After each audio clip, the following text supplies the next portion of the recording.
hydroxychloroquine? I'm taking it, hydroxychloroquine. Right now, yeah. A couple of weeks ago, I started taking it. Because I think it's good. I've heard a lot of good stories. And if it's not good, I'll tell you right. I'm not going to get hurt by it. It's been around for 40 years for malaria, for lupus, for other things. I take it. Frontline workers take it. A lot of doctors take it. Excuse me. President Trump's revelation claiming he's been taking hydroxychloroquine, an unproven drug to prevent COVID that some say can be deadly if used incorrectly. Reopening backlash, a spike in cases as many states roll out phase 1 of their reopening plans. Despite nearly 1.5 million confirmed COVID-19 cases in the U.S., coast to coast, crowded beaches and packed boardwalks. And the governor of New York gets tested as cameras roll. He's now revealing the results. Off kilter with summer camps and schools closed, we take a look at families trying to juggle work-life balance amid the uncertainty. First steps to a vaccine? The promising data from one company about early trials and positive results. And the hopeful news for patients, the emotional surprise meeting between a plasma recipient and our own Kaylee Hartung. The graduating class of 2020. Words of wisdom from some of 2020's best and brightest. Good evening, everyone. I'm Lindsay Davis. Thanks so much for streaming with us. We start this Monday with encouraging news on the vaccine front, perhaps a bright light at the end of the proverbial tunnel, though we still don't know just how long the tunnel is. Longer and larger vaccine studies will ultimately help determine that. In the meantime, President Trump claims that for the last week and a half, he's been taking a drug to prevent COVID-19, despite warnings that it could be fatal if improperly used. More on that in just a moment. But first, a growing conundrum inside homes across this country. Even as COVID cases are on the rise in at least 10 states continue to ease restrictions. But here's the dilemma. Some parents are now preparing to physically go back to work, but plans are still up in the air about camp and schools. And with limited childcare options, what is a parent to do? White House correspondent Karen Travers leads us off. It is the burning question for working parents like Lori Johnson. How and when will their kids get back to school? The biggest challenge is there's just not enough hours in the day. Lori lives in South Carolina and has 2 children, ages 7 and 4. She and her husband are juggling full-time jobs at home, taking care of the kids and distance learning. I was on a video call for work just with coworkers, luckily, and the 4-year-old walked in naked. Everyone thought that was hilarious. I said, and luckily my bosses were on that call. And I was like, well, welcome to my day. You know, this is what happens. Ralphie Santiago is a father of 2 young boys in New York City. He and his partner are working from home. Oh my gosh. Ralphie is the coordinator of an after-school program in Harlem for kids ages 8 through 12, a program that, like school, has gone virtual during the COVID-19 shutdowns. It was like 2 weeks in or maybe 3 weeks in, I started realizing I was really frustrated with my kids and really upset with them. Because I couldn't sit down and get my work done. One day it just dawned on me, at the end of the night, I like to reflect on how the day went and how I could do a little better tomorrow for both of my sons and try to scream less and try to punish them less. Ralphie, Lori, and millions of working parents have had to quickly adjust to this new normal without the usual childcare arrangements. There are no networks right now just because of social distancing. You can't rely on your friend or your family or your neighbor or someone across the street. And it's really tough for families right now. Bridget Schulte is the author of Overwhelmed: Work, Love, and Play When No One Has the Time. She says parents always knew the challenge of work and childcare, but the coronavirus pandemic is pulling back the curtain. I think a lot of it reflects this longstanding notion in our country that family matters are a private affair and that you just need to figure it all out. I don't want to hear about it. Go do that and then just get to work on time.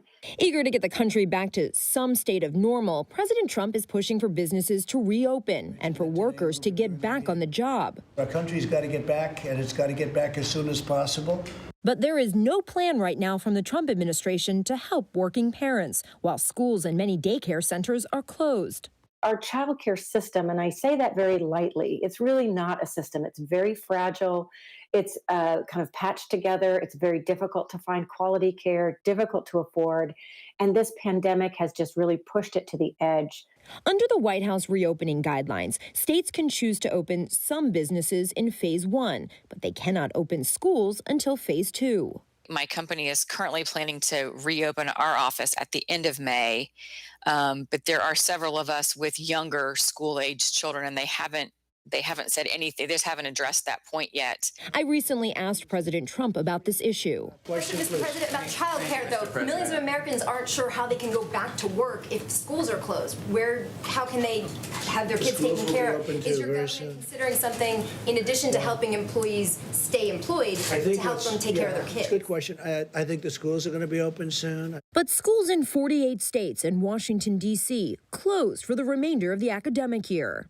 And the extra load on parents doesn't end there. Many summer camps canceled, including the one Lori Johnson's 7-year-old daughter was set to attend. They've already canceled that for June, and they haven't made a decision yet about July. That breaks my heart for her. She's going to be 8 years old. That means she's going to have to sit inside Monday through Friday all day. With the current school year winding down, administrators and educators are already deep into planning for the fall, looking at how and when students can safely get back into the classroom. This was a big topic last week on Capitol Hill. Republican and Democratic senators pressing Dr. Anthony Fauci on when schools can open. The infectious disease expert trying to temper expectations. The idea of having treatments available or a vaccine to facilitate the reentry of students into the fall term would be something that would be a bit of a bridge too far. President Trump bristled at Fauci's comments. To me, it's not an acceptable answer, especially when it comes to schools. The only thing that would be acceptable, as I said, is professors, teachers, etc., over a certain age. I think they ought to take it easy for another few weeks. The president said in early May young people do well with the virus, but health experts say they're not in the clear, with some children now suffering from COVID-related inflammatory disease. A new ABC News Ipsos poll finds 69% of Americans who have a child under the age of 18 living at home who had been enrolled in school before the pandemic said they are not currently willing to send their child back to school. My 4-year-old, her preschool has reopened. We have not sent her back yet because the other ones at home, there's no sense in that added exposure. I would not feel comfortable sending my kids to school right now or go to camp because of, there's no vaccine. Because my main thing is I know that no one's safe until the vaccine is in place. So for the foreseeable future, parents are scrambling. Millions of essential workers are still leaving their homes for their job. And parents who can work from home are simply getting used to doing a work conference call with their kids near them. I mean, we are still expected to put in a full day's work. It's just impossible when you've got children in the house. They require attention. We have to make them meals. They have to be entertained. They have to be supervised. And then there's the whole educational component as well. Bridget Schulte says working parents need to cut themselves some slack right now. A lot of people feel really guilty that they can't give 100%. This is not a time for anybody to be able to give 100%. Getting through the end of the day is difficult. Ralphie Santiago agrees and has some great advice for stressed out parents. Just to do your best every day, with them and make sure that, whatever you're doing, that when your child reflects about this in a year, they say, mom and dad did the best they did and we had a great time and it was tough, but, I still love my parents. Karen Travers, ABC News, Washington. We're all just doing the best we can, and our thanks to Karen for that. And of course, the uncertainty over what to do with schools will only end once there's a vaccine. Most experts estimate that that'll take at least 12 to 18 months before we get to a vaccine to treat COVID-19. And while that may seem like a long time away, the early results, they're promising. ABC's Steve Osunsami has a closer look. It's the break the whole world has been hoping for. An American company working on a vaccine for the coronavirus says that all 45 of their test patients tonight are producing antibodies that fight the disease. It's been like almost nothing. It's literally, it's been like getting a flu shot. Norman Hume of Atlanta feels great this evening, and that matters to everyone because today he received his second dose of a vaccine being produced by Moderna Labs. His first was a month ago. The ability to have one small role in just getting beyond this pandemic is an amazing opportunity. In these early results, those 45 patients developed the same level of antibodies as someone who has recovered from COVID-19. The company then tested the blood of 8 of those patients against the actual coronavirus, and in all 8 cases, the virus was killed. But are those antibodies likely to be protective? Are they neutralizing the virus? And actually, we saw, in fact, in all cases they were, which was really encouraging. Any day now, they plan to move on to phase 2 testing, where about 600 patients will get the 2 shots, and scientists will watch for any surprises. By July, they expect to move to the next level, between 1,000 and 10,000 patients testing the vaccine. And if all goes well, they hope the drug can be ready by the end of the year. The president has the same goal, calling it Operation Warp Speed. Its objective is to finish developing and then to manufacture and distribute a proven coronavirus vaccine as fast as possible. But just making the drug in millions of doses and getting it to Americans is complicated. And scientists say it's still not clear if this vaccine will truly be effective in real use. The fact that the Moderna vaccine has been shown to be safe and generate a robust immune response in small numbers of patients is very promising. But now it has to be proven in larger numbers. And Steve Osunsami joins us now with more. Steve, as you pointed out, even if a vaccine is successful, producing it on a massive scale will be certainly a challenge. Can anything be done to speed up that part of the process? Lindsay, it's a big challenge. You have hundreds of millions of vaccines that might be needed, and you have to put it into something that can be shipped across the country and potentially across the world. This is going to take a bit of collaboration between government officials, the FDA, and manufacturers. One big concern, vaccines are temperature sensitive, and that's a difficulty that has to be accounted for. All right, Steve Osunsami, thanks so much for your reporting. And now to the drug that President Trump has touted as being an effective possible treatment for COVID-19. Well, today the president claimed that he has been taking the controversial drug hydroxychloroquine for the last week and a half, and he's been saying, what do you have to lose? The FDA warns it could put your life at risk if used incorrectly, but as Chief White House correspondent Jonathan Karl reports, the president is moving forward. The announcement came out of the blue. In response to a totally unrelated question, the president announced he has been taking the unproven drug hydroxychloroquine to protect himself from COVID-19. A lot of good things have come out about the hydroxy. A lot of good things have come out. I happen to be taking it. Hydroxychloroquine? I'm taking it, hydroxychloroquine. When? Right now, yeah. A couple of weeks ago, I started taking it. Because I think it's good. I've heard a lot of good stories. And if it's not good, I'll tell you right, I'm not going to get hurt by it. For some 2 months, the president has been promoting hydroxychloroquine, a drug used to treat malaria, among other things, as a treatment for coronavirus. And just last month, the FDA warned against using the drug for COVID-19 outside of hospitals or clinical trials because it could cause heart problems. Did the White House doctor recommend that you take that? Is that why you're taking it? Yeah, White House doctor. I didn't recommend. No, I asked him, what do you think? He said, well, if you'd like it. I said, yeah, I'd like it. I'd like to take it. A lot of people are taking it. The president, who regularly gets tested for coronavirus, said he is taking the drug as a preventative, not because he has tested positive or has any symptoms. Can you explain, sir, though, what is the evidence that it has a preventative effect? Here we go. You ready? Here's my evidence. I get a lot of positive calls about it. And I say, hey, you know the expression I've used, John? What do you have to lose? Okay, what do you have to lose? The president's revelation came hours after he got a surprise of his own from Attorney General William Barr, who threw cold water on his efforts to accuse Barack Obama and Joe Biden of unspecified crimes. Obamagate. It's been going on for a long time. But today, the Attorney General announced he does not expect there will be a criminal investigation of either former President Obama or former Vice President Biden. And as long as I'm Attorney General, the criminal justice system will not be used for partisan political ends. And this is especially true for the upcoming elections in November. What do you think of Mr. Barr's decision? But if it was me, I guarantee they'd be going after me. In his case, they're not. So I think it's just a continuation of a double standard. I'm surprised by it. President Obama has recently broken his silence, criticizing the Trump administration in private. It has been an absolute chaotic disaster. And in thinly veiled comments during a pair of commencement addresses over the weekend. This pandemic has finally torn back the curtain on the idea that so many of the folks in charge know what they're doing. A lot of them aren't even pretending to be in charge. Yeah. Reaction to President Obama's speeches over the weekend? Look, I think he was an incompetent president.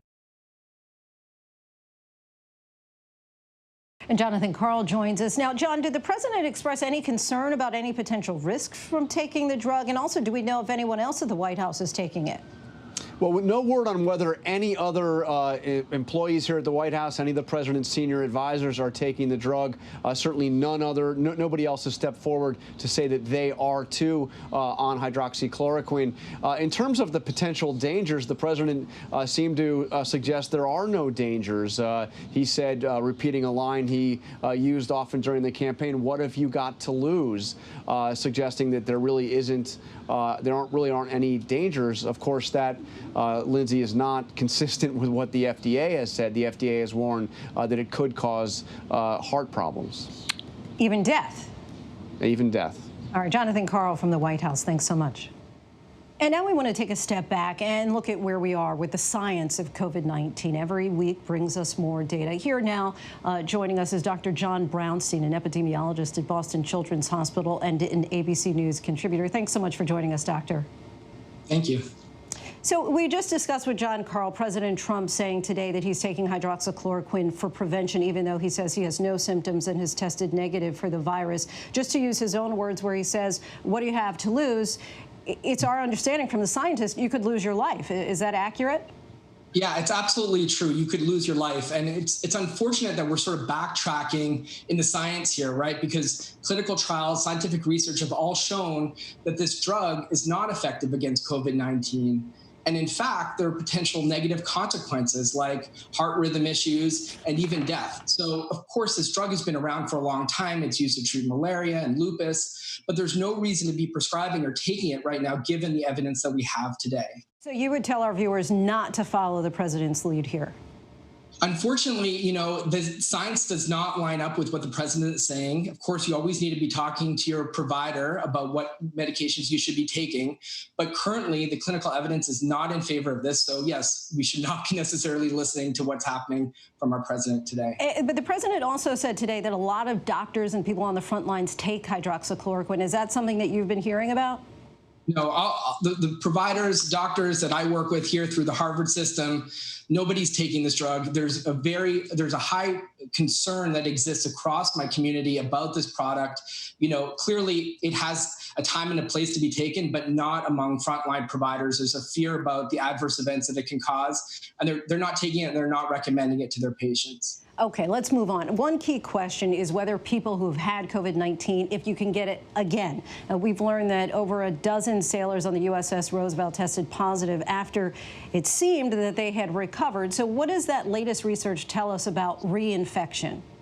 Yeah, I mean, immunity is the big question, right? And you mentioned the vaccine and the issues where can the vaccine create protection if it mounts, a response. The question is how much of a response from your immune system can, get you protected. If you have a deep infection, likely you'll get some level of immunity, but potentially some of these sailors that were infected early may have had sort of mild infections, which didn't allow their immune response to really mount a true sort of immune protection. And that's really what we need to study. The other possibility is that they were false positives and then maybe had some other viral disease, or, frankly, potentially the negative tests were just because the virus at that point was just undetected. So there's a wide range of reasons, but clearly understanding immunity is so important for us because that impacts our models and how we think we're going to see this fall wave coming. But two, it really impacts like what the vaccine efficacy will really look like.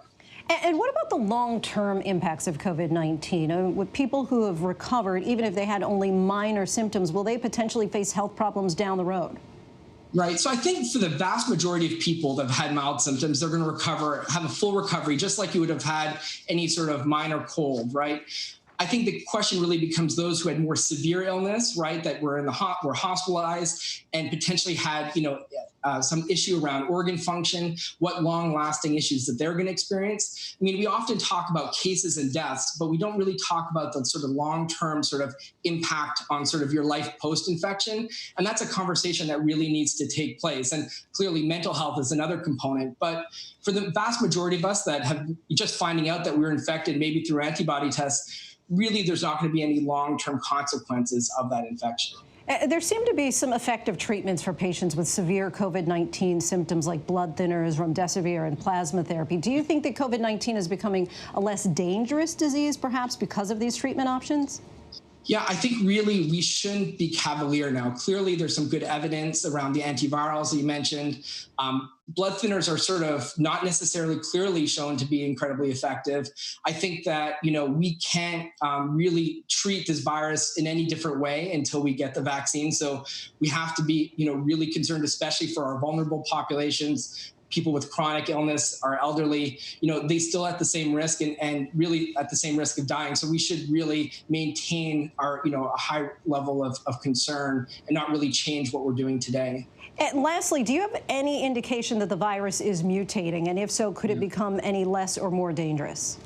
Yeah, I mean, that's a great question. And clearly a virus is constantly evolving. And that evolution is really important for us to understand how the virus travels, how it came from China, where it moved around within the US. But those small mutations aren't really changing sort of the outcomes of the virus when we get infected here. Now, that doesn't mean that it can't change form to become more transmissible and, mortality could shift. But so far, the evidence really isn't in favor of any real mutation. Now, these coronaviruses do sort of have an evolution, so we're going to keep real, close watch on any changes that we identify.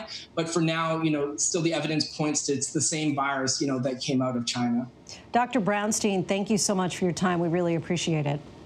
Thank you very much. And now to the potential promise for plasma and the need for those to donate who have perhaps become close to death. Our own Kaylee Hartung donated her plasma and then got the chance to meet the recipient. His family and Kaylee surprised him after fighting for 33 days in the hospital. Kaylee's going to join us in a moment, but first, here's the backstory. Okay. Feared would never come.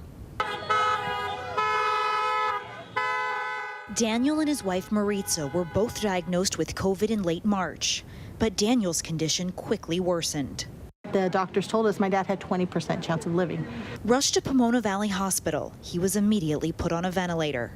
We knew that he would fight with everything in him because how much he loved us. He has been a very committed father. He has always loved us. He has always cared for us. Feeling like the hospital had exhausted every option, the family learned about an experimental treatment for COVID-19. A recent study from the Mayo Clinic finding transfusions of recovered patients' blood plasma into sick patients is safe. Just as the family prayed for a match, I donated, not knowing who my plasma would go to. The golden plasma. With the help of the American Red Cross, we were able to track my donation right to Daniel.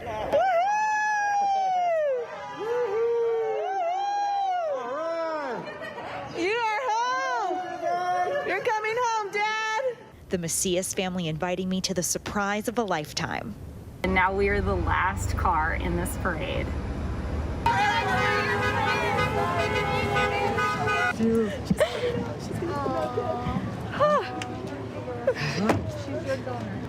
Oh my goodness, you did not have to do this. This is from my father.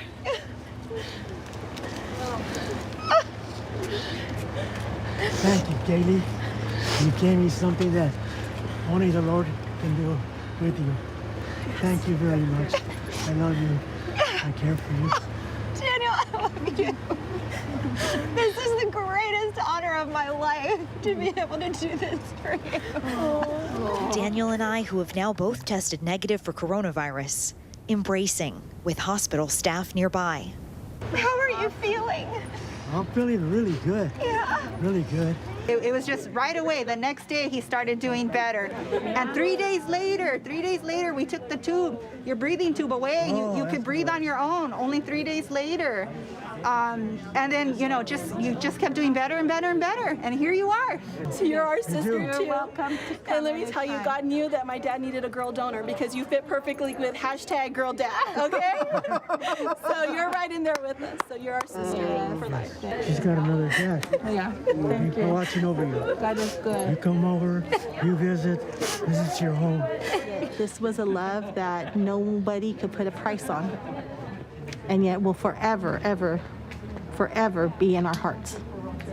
So thank you. Thank you dearly for what you did. We love you forever. Thank you. I will love you guys forever. And Kaylee joins us now. What a wonderful moment there. How quickly did they turn around your plasma so it was ready to be donated to Mr. Macias? And what was treatment like for both of you?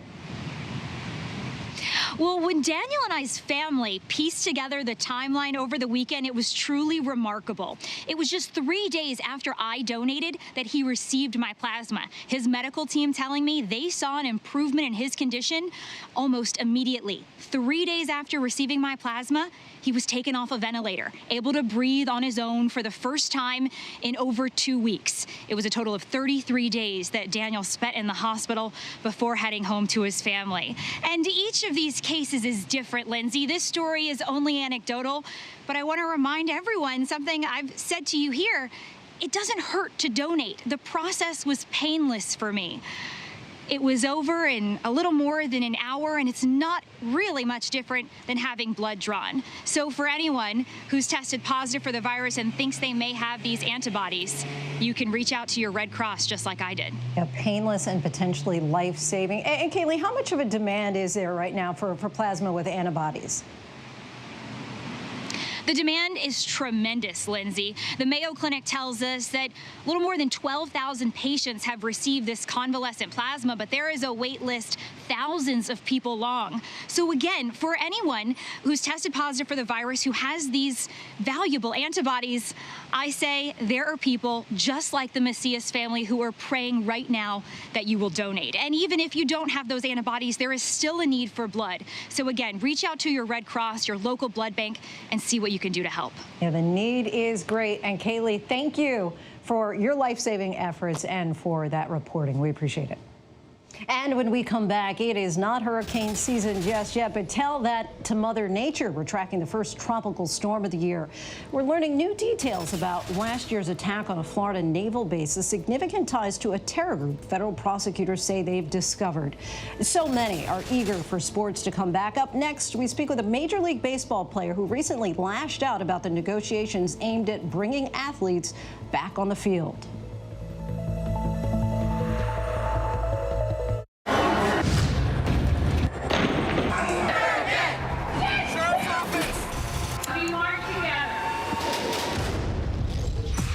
Most powerful stories of our time, anytime. Nightline. Your mom said, comb your hair. Your dad told you, smarten up. Your dog is judging you right now.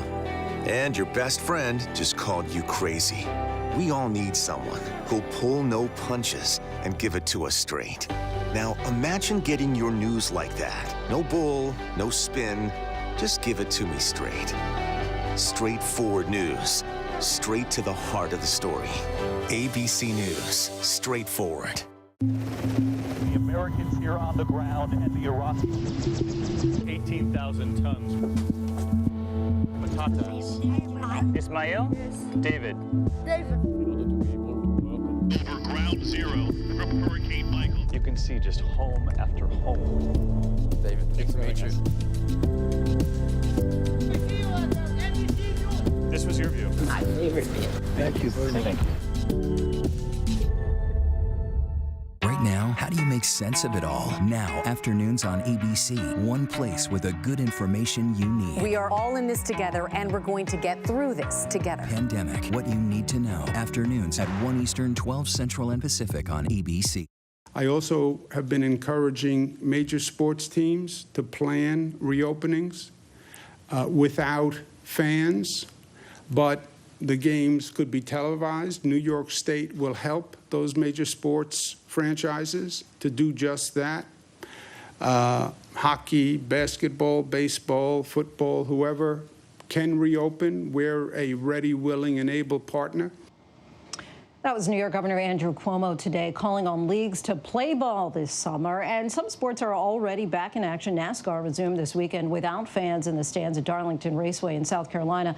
And across the Atlantic, Germany's soccer league was also back in action. And Major League Baseball is now in talks with players on a plan approved by owners for a shortened 82-game season beginning in July without fans in attendance to start. Cincinnati Reds pitcher Trevor Bauer spoke out against some of the reported financial financial details of that plan, calling it, quote, laughable. And Trevor Bauer joins us now. Trevor, thanks so much for joining us. Yeah, thanks for having me on. So you raised objections to the league proposing a new 50-50 revenue split with players. Now, just explain to our viewers what that means and why you're opposed to it. All right, well, first off, I have to preface it by saying that the players and the union have not actually received an official financial proposal yet. So this is all just what's been leaked to the media.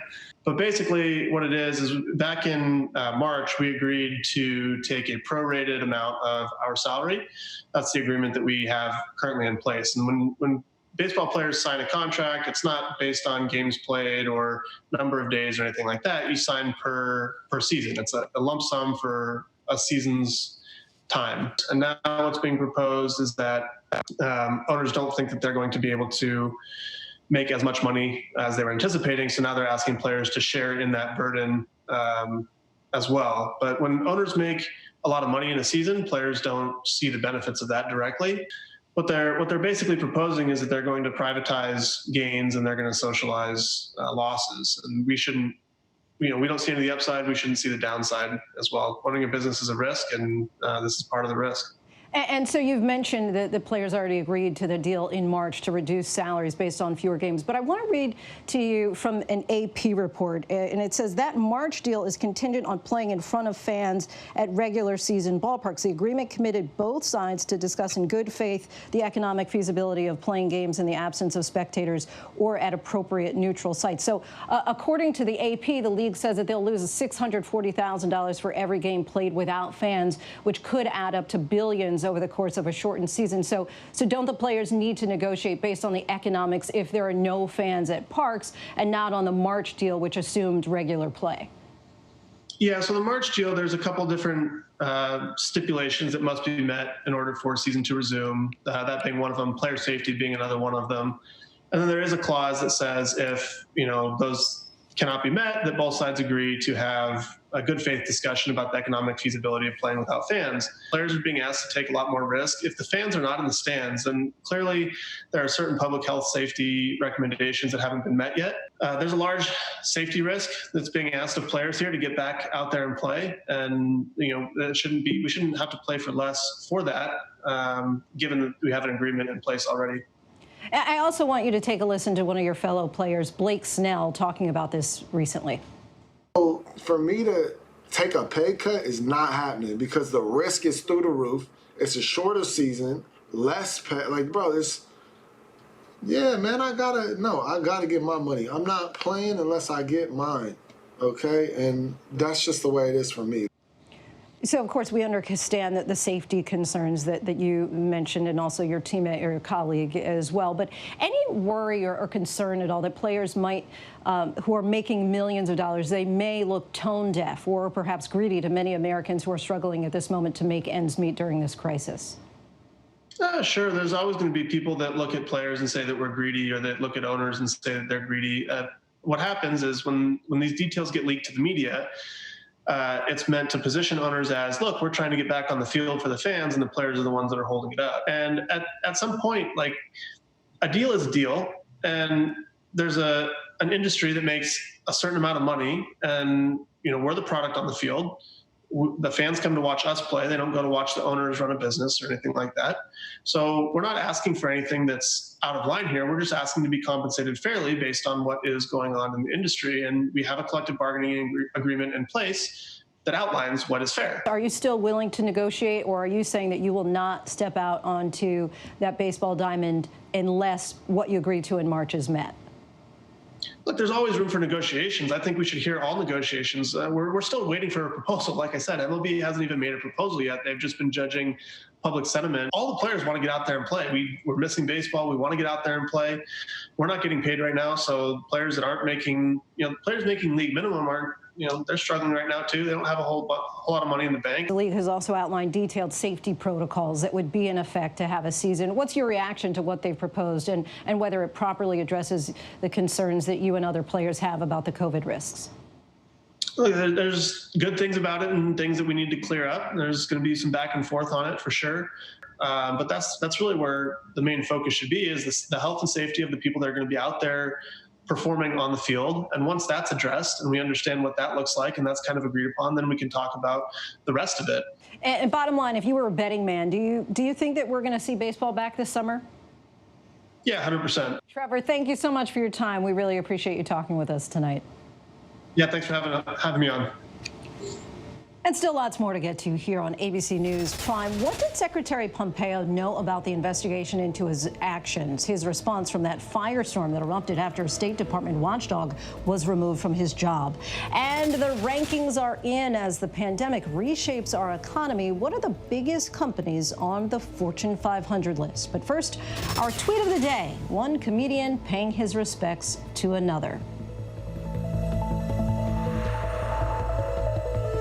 In times like these, the news-making events happen here. ABC News. President Trump meeting face-to-face with one of the world's most brutal dictators, Kim Jong-un. The president. You trust him? I do trust him, yeah. I think he trusts me, and I trust him. Ivanka Trump. I have to ask you about your emails. Your father had taken Hillary Clinton to task for this. There just is no equivalency. So the idea of lock her up doesn't apply to you? No. Comey. How strange is it for you to sit here and compare the president to a mob boss? Very strange. Michelle Obama. What do you wish you could tell your pre-White House self? Whew. Melania Trump. Do you think there's still people there that he can't trust? Yes. Still working now? Yes. Michael Cohen. So he's still lying? Yes. It's a big statement. And now, in a year with so much on the line, we're right there. Good evening tonight from Washington, a very busy news night. America's #1 news source, ABC News, straightforward. Another week in America, a country facing a new test now. The Wuhan airport, almost no one here. The last flight out of Rome. This is the nursing home just outside Seattle. Dozens of people were just rushed off this cruise ship. This is ground zero. It is shut down. Another ambulance just pulled out. Now they're headed to the hospital. Time is of the essence. You can see the ship behind me. This is the first time tests have been done here. Morning, afternoon, evening, late night, 24/7. ABC News, there for you. Welcome back. Fortune magazine has now released its annual Fortune 500 list of the country's largest corporations by revenue for the 2019 fiscal year. We figured we'd take a look by the numbers. For the 8th straight year, Walmart took the #1 spot on the list with $524 billion in revenue. Moving up to #2, Amazon with $280 billion, giving the online retailer its highest ranking on the list ever. ExxonMobil ranked #3, but the oil and gas giant could take a hit in next year's rankings with global oil prices and fuel demand down significantly during the pandemic. And rounding out the top 5, Apple and CVS Health. 17 companies actually made their Fortune 500 debut this year, including Uber at number 228. And 37 female CEOs now lead Fortune 500 companies, the most ever on the list, with GM CEO Mary Barra the top female CEO. While small businesses have certainly been hit hard during the pandemic, the health of Fortune 500 companies is critical to the 29 million people employed worldwide by the largest businesses, which, according to Fortune, together represented 2/3 of U.S. GDP last year. And we still have lots more to get into tonight. The disturbing discovery made after federal prosecutors finally accessed the phone of a Saudi gunman who attacked a Florida naval air station. The class of 2020 speaks. Their senior years have been severely altered, but later in the show, we hear from so many of them on the year that wasn't and how they plan to own their future. But first, here are some of the trending headlines on abcnews.com.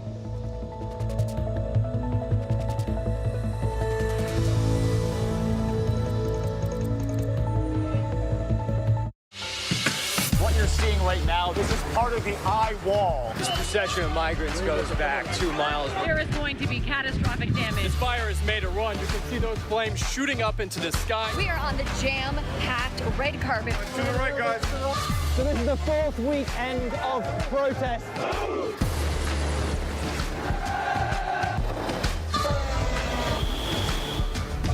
Watch ABC News on location for Facebook Watch. What's the most innovative daily news podcast out there to listen to every day? Well, the Edward R. Murrow Awards say it's Start Here, the daily news podcast from ABC News. Even the New York Times calls us a top news podcast worth listening to. So if you like getting behind the biggest news stories of the day, inside all the details, the backstory, and what will happen next, then listen to Start Here, the daily news podcast from ABC News. It's like no other news podcast out there. Even the critics agree. Listen free on Apple Podcasts. The Americans here on the ground and the Iraqis, 18,000 tons. Patatas. Ismail? David. Over ground zero from Hurricane Michael. You can see just home after home. David, thanks to meet you.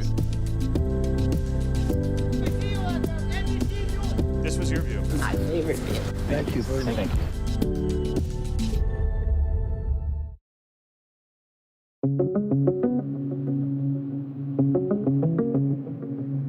The majority of states around the country starting to reopen. Florida is moving into another phase today.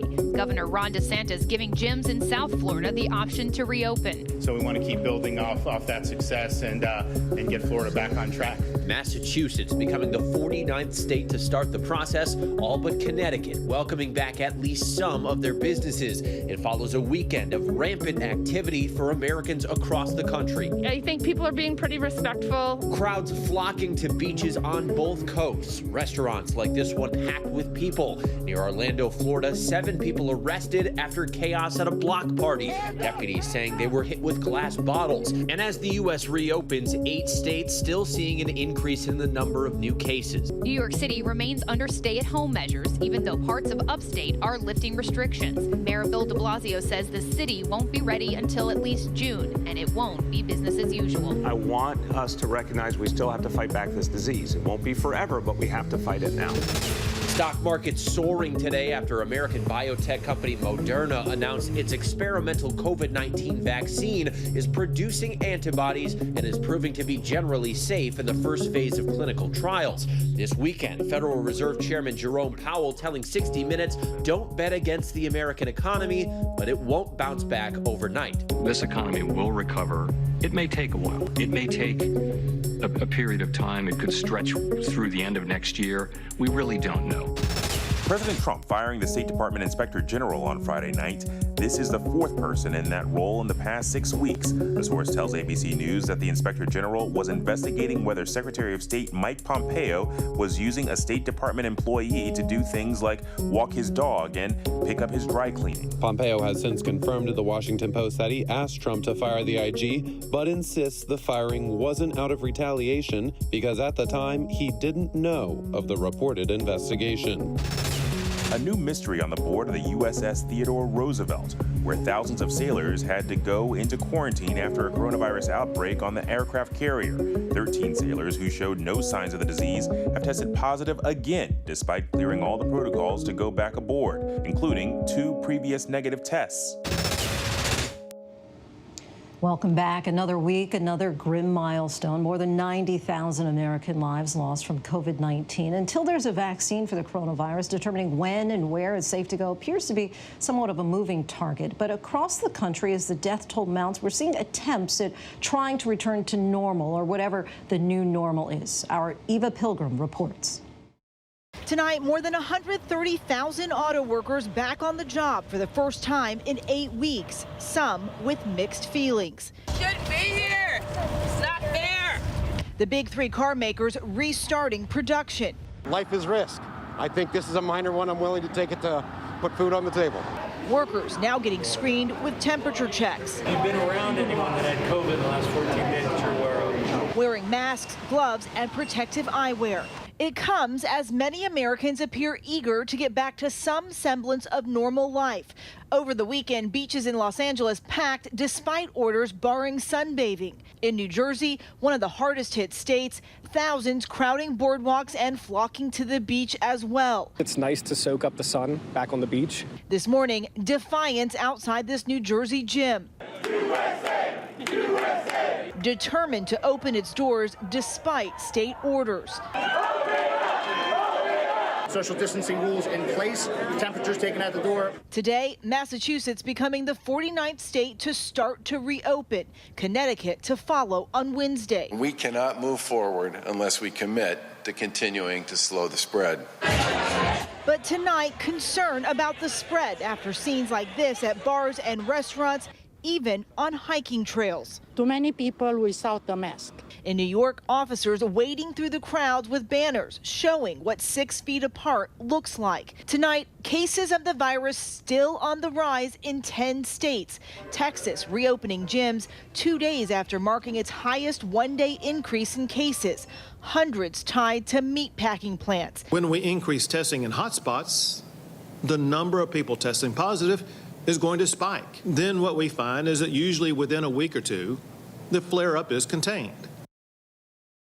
Our thanks to Eva. Well, we are getting new details about the terror attack on a Navy air station in Florida from late last year. After finally getting access to the suspect's iPhone, officials found a lot of new evidence and a direct link to al-Qaeda. ABC's Pierre Thomas has those details. Today, the nation's top 2 law enforcement officials claiming al-Qaeda was behind last December's deadly attack on a military installation in Pensacola, killing 3 U.S. service members and wounding 8 others. They say Mohammed Saeed al-Shamrani, a member of the Saudi Royal Air Force, was conferring with al-Qaeda up until the night before the attack. He wasn't just coordinating with them about planning and tactics. He was helping the organization make the most it could out of his murders. ISIS may have dominated headlines recently, but authorities say the case is a chilling reminder of al-Qaeda remaining lethal nearly 19 years after 9/11. Al-Qaeda's offshoots, including AQAP, remain intent on attacking us wherever they can. Barr and Ray offered blistering criticism of Apple, who they claim refused to help unlock the shooter's phones. It took FBI computer experts 4 months to open them. We received effectively no help from Apple. Our thanks to Pierre for that. The first named storm of hurricane season is now skirting along the coast of North Carolina tonight. It comes after a weekend of intense storm systems, which are now expected to stall over the Midwest as they head east. Our chief meteorologist has the forecast. Hey, Ginger. Lindsay, can you believe it? We started early again. I'm talking about Atlantic hurricane season. And yes, that tropical storm is still moving at 50-mile-per-hour max sustained gusts. The name, Arthur. But here's the great news. It's moving away from North Carolina and Virginia. I think the only impact you're going to see with this any longer would be rip currents. Do not go in the water. If the beaches are open, try to stay away from it because that's going to be the part that is dangerous the next 24 hours or so. This thing's moving away. It's dying out, and you can see the storm track there. Here's what else I need you to know, is that it will leave a little bit of moisture in the atmosphere and pump up some more tropical moisture. That is going to meet up with a different system that you see pictured here, and that's why we have flash flood watches and regular flood watches all the way from Kentucky through Ohio into the state of Michigan. This system has already produced 3 to 6 inches of rain in parts of the Great Lakes, inundated Chicago over the weekend, Milwaukee, Muskegon, Michigan. And what's going to happen here in the future cast, you see Arthur pull away, but a little bit of that moisture slips in, right? And it's going to only add to what's happening with that low, and that low gets stuck. It just stalls, and that's why we've got issues. And tonight we've got issues with tornadoes. We've already seen a tornado on the ground in Ohio, a watch up from Columbus down through London, Kentucky, right through central Kentucky. I think that line will keep moving east, and what we'll end up seeing with it that's going to be the toughest is 3 to 5 inches of rain. So it's going to squeeze all that out. If you're in western North Carolina or upstate South Carolina, some of those higher elevations, if you get 2-3 inches of rain within an hour, it happens fast, you can have flash flooding fast as well. Lindsay. Thanks so much for that, Ginger. Overseas now to Greece, which is moving full steam ahead with a groundbreaking plan to reopen the country to tourists slowly. People in Greece already anticipating that people will want to vacation again sooner than later. Here's ABC's James Longman from Athens.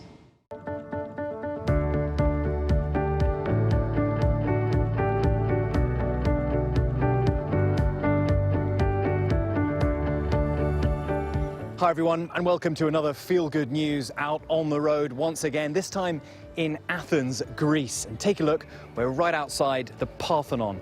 An extraordinary thing to behold. The first time, actually, it's reopened after weeks of lockdown. And Greece's story is one of extraordinary success. Perhaps, I think it's fair to say, against the odds. This is a country of something like 11 million people, and they've had just around 160 or so deaths. 2,800 or so cases, and not a single member of their health service died in the fight against coronavirus. It truly is something to behold. Now, of course, this country is not out of the woods. They're looking to reopen. They want tourists from around the world to come, so you may be able to come to Greece very soon. There is the possibility that tourists provoke a second wave, and so we've been looking at the different ways in which they're going to make sure that that doesn't happen, putting in different kinds of restrictions. But for the moment, Greece should offer the world hope that beating coronavirus, at least in this first stage, is possible. We were out and about tonight, enjoying the evening like many Athenians, and we came across a musician on her guitar, and we asked her to play a little song.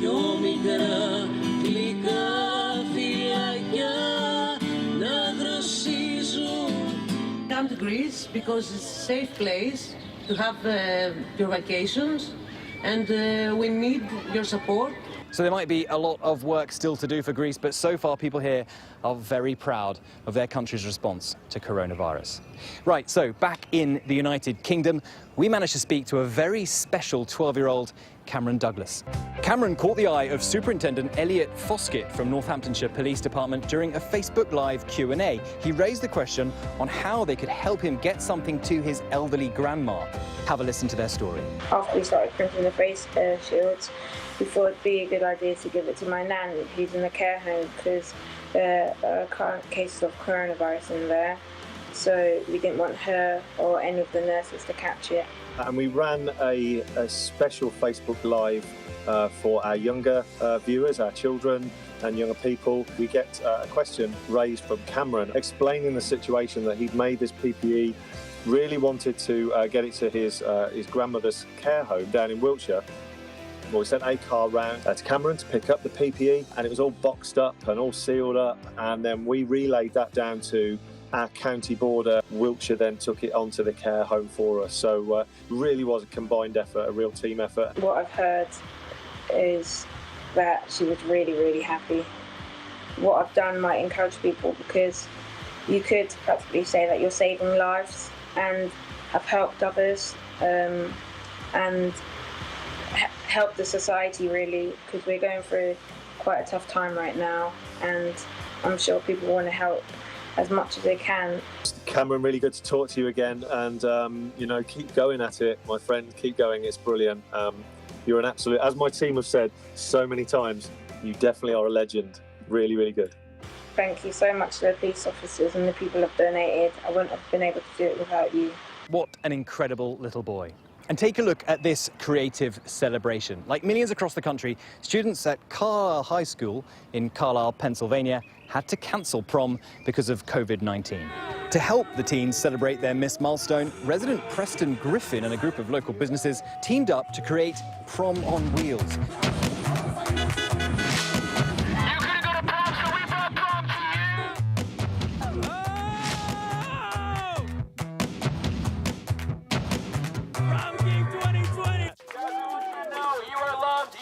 You are not forgotten, and this has been Prom on Wheels 2020! What a brilliant way to celebrate prom. So that's all from us here in beautiful Greece. Stay safe and be good to each other. Thank you, James. And when we return, a message from the brave class of 2020.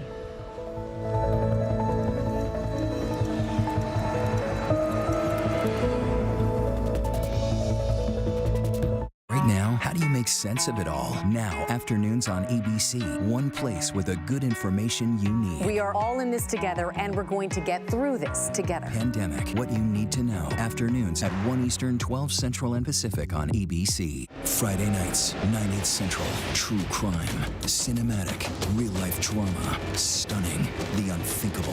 Follow the clues. The Hunt. True crime, 2020. Friday nights, 9/8 Central on ABC. The world may feel out of your control, but your happiness doesn't have to be. Learn the secrets to happiness. Listen to the 10% Happier podcast, free on Apple Podcasts. ABC News honored winner of 4 Edward R. Murrow Awards, including the most prestigious honor, Overall Excellence in Television. ABC News, America's #1 news choice. Good morning, sunshine. Good morning. Good morning. Oh, I'm grateful you woke up this morning. Good morning, sunshine. Good morning, sunshine. We've been waiting for you. Say good morning. Good morning, sunshine. In America, say good morning. I want you to wake me up. ABC News, America's #1 news source. Straightforward news, straight to the heart of the story. ABC News, straightforward. Even though they can't walk across the stage in many cases to receive their diplomas at traditional ceremonies, there is still plenty to celebrate about the class of 2020. One outstanding graduate is making history. Nicholas Johnson is Princeton University's first black valedictorian in the Ivy League school's 274-year history. Here's what he had to say about his accomplishment and how he hopes to inspire others. This achievement can serve as inspiration to younger black students, particularly those in STEM fields who perhaps aspire to follow a similar path. And I really hope that that I can mentor those students and that they can really feel compelled to pursue their passions. What would be your advice for your fellow classmates and graduates? I think that it is very difficult to remain uplifted during these very troubling times. It is a very unique challenge to be graduating into a global pandemic and truly an unprecedented event. So I hope that through my speech that I'll be delivering virtually on May 31st, that I'll be able to encourage my classmates to really continue to have the courage to leverage their unique skill set and their unique experience to do their part in building a better world in the wake of COVID-19. And I would encourage members of the class of 2020 across all universities, across high schools as well, to adopt that same mindset. Our thanks and congratulations to Nicholas. And now to a tribute to the entire class of 2020 in their own words. Take a listen. With less pomp. Congratulations! We are so proud of you. And more circumstance. I know this journey didn't have the Cinderella ending we were expecting it to. Meet the graduating class of 2020, apart yet united in their message. Well, I don't think any of us expected to be where we are right now, whether it's on our couches, in our childhood rooms, or where I've personally spent most of my quarantine, the kitchen. Or maybe in your case, your living room with your parents much closer than you ever expected them to be on this day. The sense of loss that we all understandably feel right now will hopefully be short-lived. Despite dashed expectations, we've remained resilient and hopeful during this challenging curve in our paths. We know that if there is no struggle, there is no progress. Deflated, but not defeated. And now we sit here with an even greater, potentially even scarier chapter of our lives. I discovered for my most challenging time experiencing fear is to not live in it. As I stand here today, nearly alone in a sterilized room, I am filled with emotion. It is hard for me to remind myself to be proud of my accomplishments when all I want to do is cry. But as I look to the future, I know that there is one lesson I will take from this experience that gives me hope. This has shown me that you never know when something is going to be your last. Some of you may have heard of a little show called The Office, and I think Andy said it best with, "I wish there was a way to know you were in the good old days before you actually left them." So next time I find myself in a little moment, like sharing a pitcher of beer on the terrace with my friends after the quarantine is lifted, or hugging my grandparents, I'll know that those little moments are actually big moments. A crash course in resilience in the midst of fear. Today, we face the fear of battling COVID-19, not finding the ideal job, or having the opportunity to create those monumental memories that we expected to experience as graduating seniors. But if there ever were a time to be fearless, This is it. This is the challenge of our generation. This is our time. It's our turn to care for the sick, find the cure, bring hope to others. We will become the essential workers, the artists, the inventors, the teachers. We are the ones the world has been waiting for. Although the challenges we face will be great, know that you are greater. It is important to remember that it may be necessary to encounter defeat. You must encounter it and confront it head on. This is not about the final ceremony, but about the journey we took to get here. And no disease, pandemic, hurricane, or even failing grade can take that away from us. Perhaps all that we lost is a perfect reminder of all that we have to be grateful for and everything we have to be proud of. Because everything that has been taken away from us this year, and I know that we have lost a lot, cannot take away from the fact that we made it. We made it. We did it. Congratulations, classmates. Good luck. Now go be great. To my peers, do not lose sight of your goals and do not forget all that you have accomplished. Class of 2020, we are creatives. We are visionaries. We are innovators. And we will be the ones to change this world for the better. Congratulations, class of 2020. Congratulations, class of 2020. You made it indeed, and congratulations. Before we go tonight, the image of the day, a glimpse of what life could look like in your local salon. This was a hairstylist wearing PPE in Milan, Italy, beginning its process of reopening, and so are we. And that is our show for this hour. Be sure to stay tuned to ABC News Live for more context and analysis of the day's top stories. I'm Lindsay Davis. Thanks so much for streaming with us, and have a good night.